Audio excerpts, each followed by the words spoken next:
AP CM YCP అధినేత తన సొంత నియోజకవర్గం పులివెందులలో ఎమ్మెల్యే అభ్యర్థిగా నామినేషన్ దాఖలు చేయనున్నారు. జగన్ తరపున ఇప్పటికే ఒక సెట్ నామినేషన్ దాఖలైంది. ఇవాళ నామినేషన్ దాఖలు చేయడానికి ముందు పులివెందులలో బహిరంగ సభలో జగన్ పాల్గొంటారు. ఏపీలో నామినేషన్ల పర్వం తుది అంకానికి చేరింది. ఇవాళ చివరి రోజు AP CM Jagan Pulivendula MLA అభ్యర్థిగా నామినేషన్ వేయనున్నారు. మొదట సిద్ధం సభలు, ఆ తర్వాత మేమంతా సిద్ధం బస్సు యాత్ర ద్వారా రాష్ట్రం మొత్తాన్ని చుట్టేశారు జగన్. మూడో విడత ప్రచారానికి ఆయన సిద్ధమవుతున్నారు. ఈలోపు తన నియోజకవర్గం పులివెందులలో ఎమ్మెల్యే అభ్యర్థిగా నామినేషన్ వేస్తారు.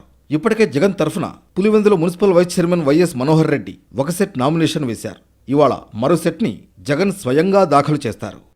ఇవాళ ఉదయం 7:45 తాడేపల్లిలోని ఇంటి నుంచి జగన్ బయలుదేరుతారు. ఉదయం 8:05 గన్నవరం ఎయిర్పోర్ట్లో ప్రత్యేక విమానంలో బయలుదేరి కడప ఎయిర్పోర్టుకు చేరుకుంటారు. కడప నుంచి హెలికాప్టర్లో పులివెందులు వెళతారు. అక్కడ సిఎస్ఐ గ్రౌండ్లో నిర్వహించే బహిరంగ సభలో జగన్ పాల్గొంటారు. ఉదయం 10 గంటల నుంచి 11:15 వరకు బహిరంగ సభ జరుగుతుంది.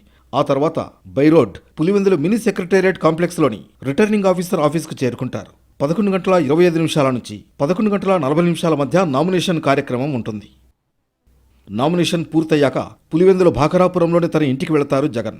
అక్కడ కాసేపు రెస్ట్ తీసుకుని మధ్యాహ్నం 12:30 సమయంలో హెలికాప్టర్ ద్వారా కడప ఎయిర్పోర్టుకు వెళతారు. మధ్యాహ్నం 1 గంట సమయంలో కడప ఎయిర్పోర్ట్ నుంచి ప్రత్యేక విమానంలో గన్నవరం వెళతారు.